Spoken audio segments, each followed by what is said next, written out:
On May 10th, 1933, the light of a powerful 500-watt beacon shed its light on Milan from a height of 109 meters.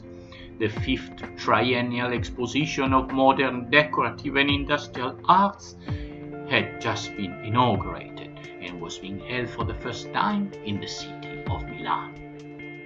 For this occasion, architect Gio Ponti had designed a tower with a hexagonal base, assembled with 4.5 kilometers of pipes soldered with electro-welding. An internal elevator took the visitors to a coffee bar and a restaurant on the top, where they could enjoy an extraordinary view of the city. The success of the Triennial Decorative Art Exhibitions held in Monza had convinced the organizer to move the event to Milan. The works were financed with the bequest of 5 million lire that Senator Antonio Bernocchi, a textile industrialist of Lombardy, had assigned to the construction of a new Palace of the Arts. Marquis Giuseppe De Capitani d'Arzago, who, as Podestà of Milan, was responsible for Bernocchi's bequest, turned to architect Giovanni Muzio for the project. He worked closely with Gio Ponti and Mario Sironi, who were in charge for the 5th Triennial Exhibition. Apart from Mario Sironi, artists such as Carlo Carrà, Giorgio de Chirico, Massimo Campigli, Marino Marini, and others worked for the setup, creating frescoes, mosaics, and reliefs in close cooperation with the architects. The area selected for the construction was on one side of the Sempione Park.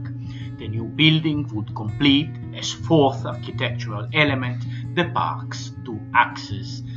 The castle and the Arch of Peace had already defined the longitudinal axis, while the lateral axis had been until then only marked by the city's arena.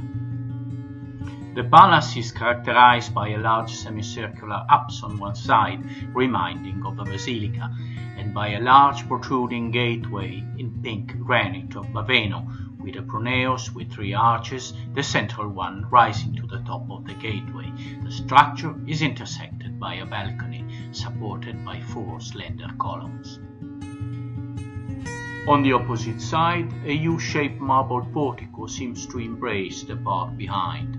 Another distinctive feature of the palace is the concrete and glass tower that contains a spiral staircase connecting the floors. The distinctive elements of the building are arranged along orthogonal axes. On the transverse axis are the protruding body of the threshold with the ticket office and the wardrobe, the atrium with a mosaic of Achille Funi, the restaurants, and the arcaded portico.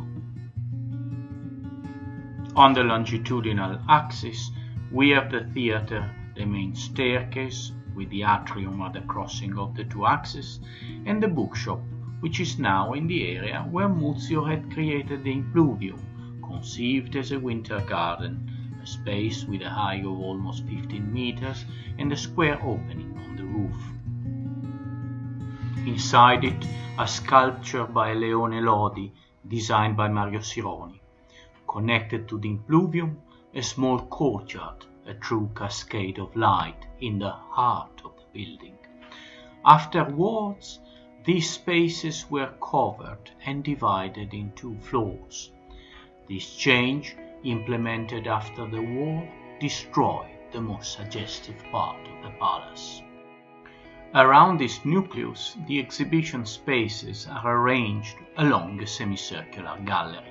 Muzio created a very wide frame of reinforced concrete by availing himself of an engineer named Hoffman. He tackled the difficulties created by the 7 meters height of the structure and by the small number of pillars, which maximized the freedom to manage the exhibition spaces, bare and functional with their peaked ceiling. As masonry veneer, Muzio used an innovative material, the clinker, expressly produced by Piccinelli, a company based in Bergamo. The use of these tiles connects the palace to the Lombard building tradition in a close relationship with the nearby Castello Sforzesco. On the upper floor, the exhibition area is wider, as it includes the spaces which on the ground floor are occupied by the theatre. In 2007, this wing of the building became the Design Museum, a project by architect Michele De Lucchi. A bridge made of bamboo, steel and glass connects the central atrium to the entrance to the museum.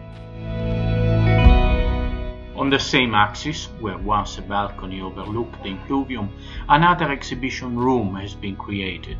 On the side facing the garden, there is a large hall for ceremonies. The frescoes executed on the occasion of the V Triennale were afterwards destroyed. The halls of the palace receive the light through large glass sheds on the roof. Other parts of the building are illuminated by large industrial-style windows protected by thin metal grids.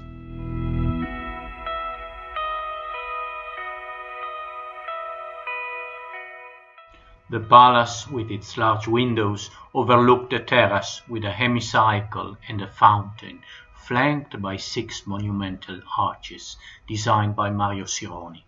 The exhibition spread into the park with many temporary constructions.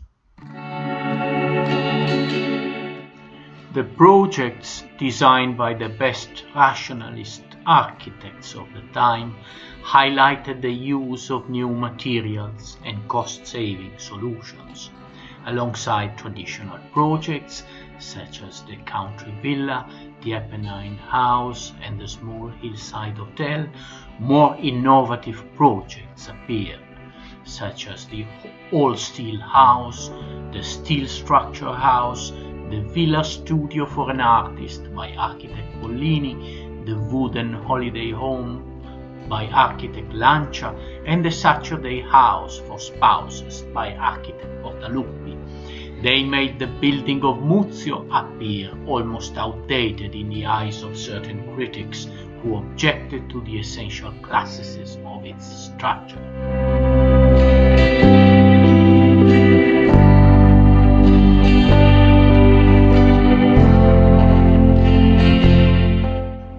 The Palace of Art was both an industrial building and a place for culture, in which classical architecture met the modernity of large-scale production. Time proved that architect Muzio was right, because still today the building, which underwent a profound restructuring in 2007, completely fulfills the task for which it was created. Its architectural forms, typical of Milan in the 20th century, are still perfectly integrated with the city.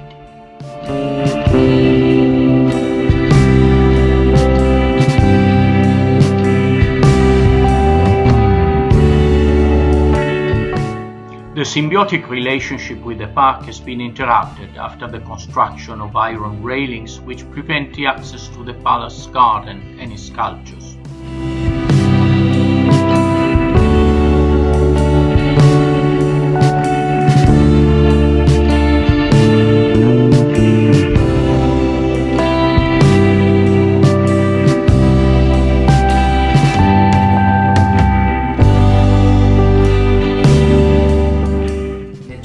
Possiamo ammirare la fontana progettata da De Chirico nel 1973.